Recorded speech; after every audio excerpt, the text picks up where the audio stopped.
Hello, this is Uxbridge High School Principal Mike Rubin, and thank you for taking some time to watch this course selection presentation. This is the information that families and students will need for course selection for 24-25 for next school year.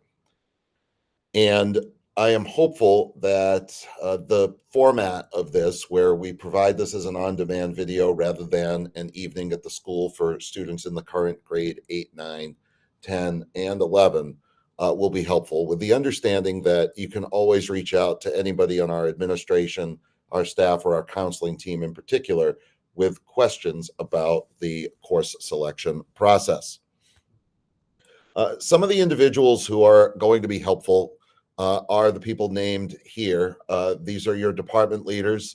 These are our school leaders, myself, Mr. Bertrand, Mr. Mora, and each of the department leaders can answer specific questions about the course sequence in their respective departments, as well as some of the offerings that the specifics of the different classes and levels.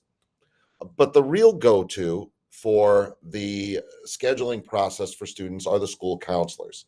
And our school counselors are broken up alphabetically at this point. Most of the students will have had at least some recognition of the counselors.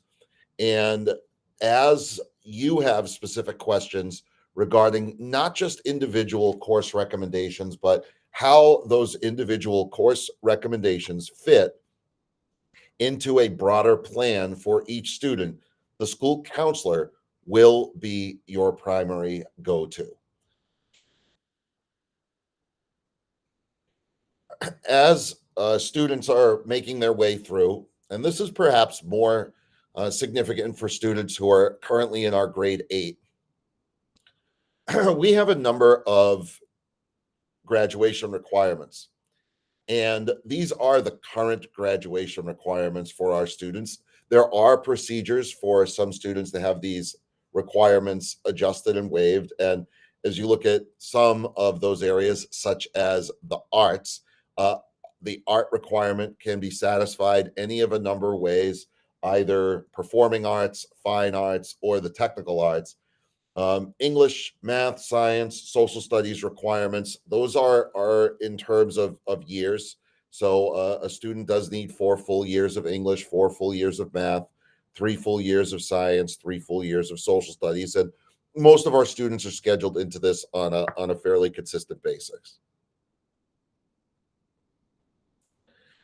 The two things that are not all that different for students in grades 9, 10, and 11, but will become slightly different for students in grade 8 are the levels. There are college prep level classes and there are honors or AP level classes. All of our courses are courses that will prepare students, sorry, it'll tickle my throat, for post-secondary life, whether that means career, whether that means the military, trade school, 2-year school, or 4-year school.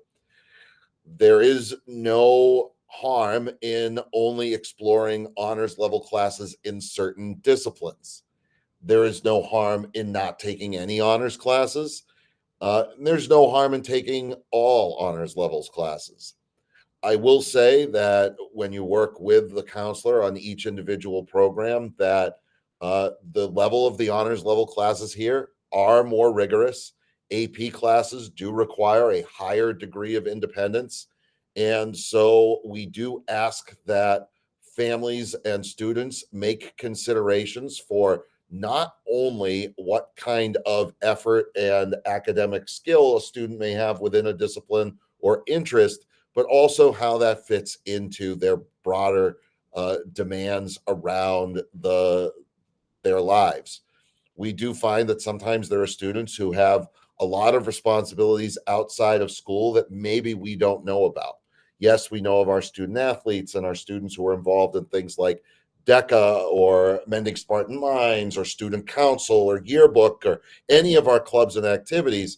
And as students go along, particularly as they get into positions of leadership as sophomores, juniors, and seniors, they also take on things like jobs and other outside of school activities like scouting or dancing or private theater or any of a variety of things that could impact the amount of time students have outside of school to spend on their academics, such as homework or studying and review. So be very cautious and very thoughtful is probably the better word than cautious in exploring what levels of courses you wish to take. And again, we do have a time management worksheet that can help people understand, how much time things may take up in a given week. It is on our website. As students move through the high school program, there is the consideration of what colleges consider. The strength of the program is important for some schools. The grades of the GPA tend to be the most important component. However, we are seeing a de-emphasis on things like grades, GPA, and test scores, and more of an emphasis on the skills and competencies and dispositions that a student has when they leave, their capacity to learn, their capacity to build their own resilience, their capacity for solving problems. And schools are less inclined to be looking at this is post-secondary colleges and universities are sometimes less inclined to just look at a set of grades and be able to look at the more personal indicators within an application. So before someone gets the misconception of my child needs to take all honors classes and get 95% in all of them, that narrative has changed significantly. And so you want to work with your counselors when you get to that point as to the type of schools you're looking at and the type of programs a student may be looking at, because that can influence what they are enrolled in. For example, we've had some students that are very interested in moving forward and studying something, say, like elementary education. And when they get to senior year, a class like psychology or child development may be more beneficial to them than, say, an advanced placement physics class. And I'm not saying that to knock AP physics. It's just a reality of what will be better for that student as they leave Uxbridge High School. These are our course recommendations of four-year colleges. I'm not going to dwell a lot on it. Again, something that our schools, all of our students are prepared to apply to any of the four-year colleges, from some of the less competitive to the most highly competitive schools in the nation. Community colleges are open enrollment, which means they are accepting students right through the summer before students can enroll, and it is open throughout.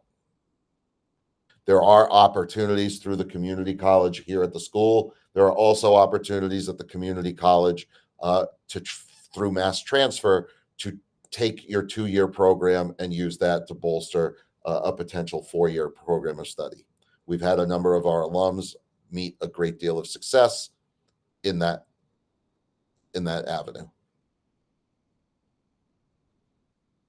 So we ask our students to sign up for 14 credits. That is the equivalent of 7 full-year classes for the year. It may be a combination of, say, 5 full-year classes and 4 half-year courses. And in addition, we ask the students to select alternate electives. The alternate electives allow us to place students into courses with which they have some interest should their initial courses not be available. We will also have some classes that don't run just based on class sizes, and we'll have some classes that maybe do not fit a student's schedule. We do have an early college opportunity. I'm putting a big asterisk on this because the pricing on this is probably going to change. We are still in the process of working out whether this is going to be through Quinsigamond Community College or whether we will be doing this through Worcester State. Right now, our courses are $275 per course. The price on that is probably going up because QCC's pricing structure has also changed.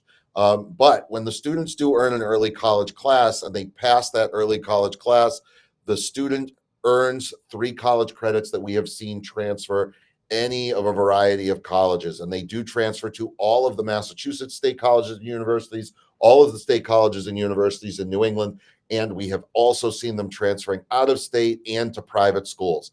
The cost savings for families as they move into college is significant. We right now have an agreement with Worcester State, we believe, to offer a business elective, and we are consistently offering at least a full year of early college English through Quinsigamond, and we do need to just finalize what some of those details will look like around pricing. Either way, we do anticipate that we will need a minimum number of students for those courses to run that we don't imagine being problematic. However, this is a really great opportunity. Most of these classes are offered online, but sometimes we do have the flexibility through our program with Worcester. They may be able to come into the building. More on that for parents of rising juniors and seniors in the coming weeks. We will ask students who are interested in early college to make sure that they have indicated that. We'll be sending out a form, and we will be having the counselors be very deliberate in that conversation with, especially the students who are currently juniors. And those are the courses that we've offered. Again, typically English 101 and English 102 have been regular occurrences here. We have also offered Intro to Psychology over the past several years, and our hope is next year to offer a math class. There is a movement in the post-secondary world for students to be able to articulate what they do, and this is where our career pathways come in. Grades don't tell the whole story, and when we look at our career pathways, we are connecting our students to industry. This is something Uxbridge High School does better, perhaps, than any school in the Commonwealth. Our career pathways have academic classes that earn college credit. There's a technical course sequence that they culminate in a capstone or a senior project. This is leading to credentials recognized by industry. We see our students at our internship fairs and out on the job sites. They represent our school very well, but more importantly, they are earning skills and credentials that they would not ordinarily get coming out of high school. It allows them exposure into potential careers that may be of interest, whether they're going to college or university or not. And this is something that, again, perhaps better than anybody else, UHS is doing. We're successful with this on a national scale, and we strongly recommend students being enrolled in at least as they head from grade 8, where they've had an opportunity to explore, to at least be considering one of the 4 pathways, and soon to be 5. More on that in the coming weeks. Again, connecting to college level coursework. When they sign up for an elective in a pathway, they are guaranteed placement in those electives, and they can choose their program. When students go to Blackstone Valley Technical, they'll enroll in 9th grade in an exploratory, and then there'll be a placement process. And students don't always get their first choice. Here at UHS, if a student does enroll in a pathway, they are guaranteed to be in that pathway. But the other benefit is if they don't love the pathway here at Uxbridge High School, they can move on to a different pathway or no pathway at all. Whereas that's a little harder to do in some of the career technical education programs. I remember that being a real challenge for some of the students way back when I worked at Dighton Rehoboth. The pathways are tending to be more hands-on. They are not as homework centric, and they do connect to graduation requirements. So again, if there's a specific pathway that students were interested in, particularly coming out of grade 8, whether it's the media, the engineering, the business finance, the biomedical, that's a conversation to have explicitly, not only with the pathway teachers, but the school counselors as well. When we send out these slides, you will see a video highlighting some of the work from some of our students who recently graduated. I'm going to jump ahead just to not show the video. And we do have each of these pathway flowcharts explaining what the course selections and the sequences are for students as they make their way through grades 9, 10, 11, and 12. And just pause here for a moment. And you can pause this video and watch any of these slides. And again, very hands-on, very skill-based. And from the students who are in them, they report that they're usually pretty fun. So we, again, strongly recommend that students are considering or articulating their interest in innovation pathways. Again, life is not just about the grades that students get in courses. We do focus an awful lot on foundational skills of knowledge, career-based skills of proper appearance, how to send emails, how to ask for assistance, human skills of collaborating and partnering with people, digital skills of identifying the right technology to use for a given task, and data skills, how to examine what's actually going on to make sure it can be done correctly. Again, mentioned early college classes. The rest of these slides have a variety of the core classes that students can take over the course of their time. I am not going to go through all of them. Again, most of the time, our students are enrolling in any one or the above. The one thing I will say about English is I, as a former English teacher, always recommend that students enroll in AP Lang and composition before AP Lit. There's a number of skills that are learned in AP Lang that benefit other AP classes like statistics and biology and Lit, and not necessarily the other way around. In mathematics, this will be a conversation, particularly in grade 8, as to which course students will take. Based on our iReady data, we would probably be recommending the vast majority of our grade 8 class to be taking Algebra 1. This is a group, and I have an 8th grade daughter at home. This is a group that lost a lot of mathematic instruction in grades 4 and 5, which is really foundational. And we see that data playing itself out. And so while the 8th grade standards are being addressed and there's a number of algebraic standards therein, we would be recommending most of the students, particularly since they are slightly below grade level on their assessments, to be recommended into Algebra 1. The other grade 9 students who are perhaps at or above grade level would be taking either Algebra 2 honors or geometry honors, but not both. And again, part of the reason why we have moved away from the double math in grade 9 is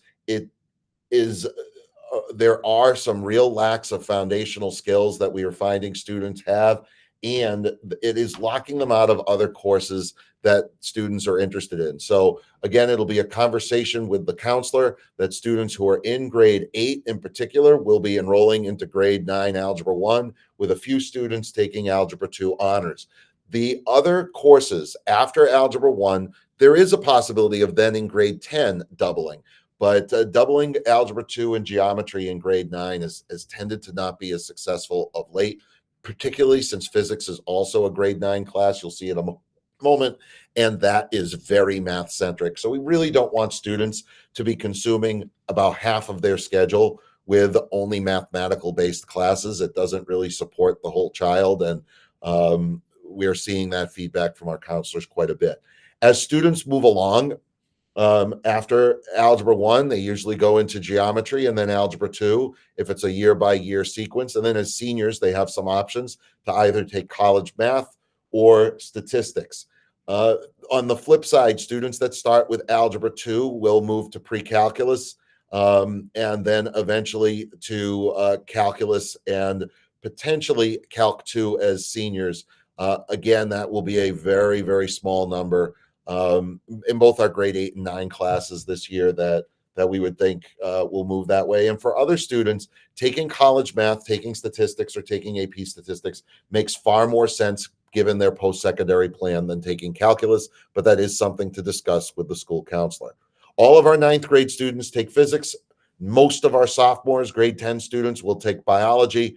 And as juniors, the next course in the sequence is chemistry. However, we are finding that some students are not taking chemistry in grade 11 and instead moving into things like environmental science or engineering, or some of the other project lead the way biomed type classes, because chemistry is not necessarily a graduation requirement.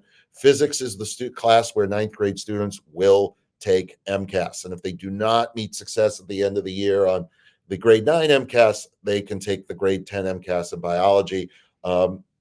This course sequence has been very successful for us. Again, when you get to junior year, there are some options that students have. And so students or parents who are rising juniors, rising seniors will have some conversations with their current teachers around what courses are best for them to take. And then the counselor will work with them. In tech ed, we have a lot of different options, and I'm not going to go through all of them. That's the Project Lead the Way manufacturing curriculum. Again, very, very popular for students that are really interested in hands-on learning, particularly when they get into that computer integrated manufacturing. And then the Common Capstone course is very student-centered, where students are basically articulating their own projects and spending the year on them. We also have a number of courses in video, graphic design, materials processing, manufacturing. On the social studies side, some schools have a U.S. history focused, US 1, US 2, and then as juniors, they take world history or vice versa. At UHS, it's completely integrated into courses called Global 1, Global 2, and Global 3. They're all offered college prep and honors. Specifics as to the chronology of it, it's more thematic than just going in order, but there is also a chronological sequence to these courses. And Mr. Silbor and the teachers in social studies could certainly assist with whether you should be considering the college prep or the honors level at each of those years. The honors level classes do a bit more writing and do a bit more on document-based questioning strategies, because that's where the AP history classes land. And we do have a number of social studies electives. World language, again, for those of you who are new to UHS, world language is offered in Spanish 1 through 5, and it is completely heterogeneous. It's completely standards based, and students are recommended to the next course of the sequence based on their success. If a student is taking Spanish 1 and does not have the requisite skills to take Spanish 2, they move into something called intermediate Spanish 1, which allows them to retake Spanish 1, but with some different focus areas and some different strengths. It does not impact or influence them in a negative way when they're applying to colleges. And then the courses in Spanish 4 and 5 do prepare students for the seal of biliteracy. Questions about Spanish, talk to your Spanish teacher, talk to Ms. Gaudet, talk to the counselors, but it has worked out very, very well. There are some students who have taken some other languages at UHS. We have offered Japanese and we have offered French via a virtual program. We have also offered American Sign Language. So if that's of interest, it is very, very, very rare, but it does occasionally happen. We already talked a little bit about technology education and music. The concert band class typically involves just the 8th graders. Chorus is one of the few classes where students grades 8 through 12 are all connected together. We have a couple of electives in guitar and in theater or drama workshop, as we call it. Art, the first class that students take is Foundations of Art if they're looking to take more of a sequence.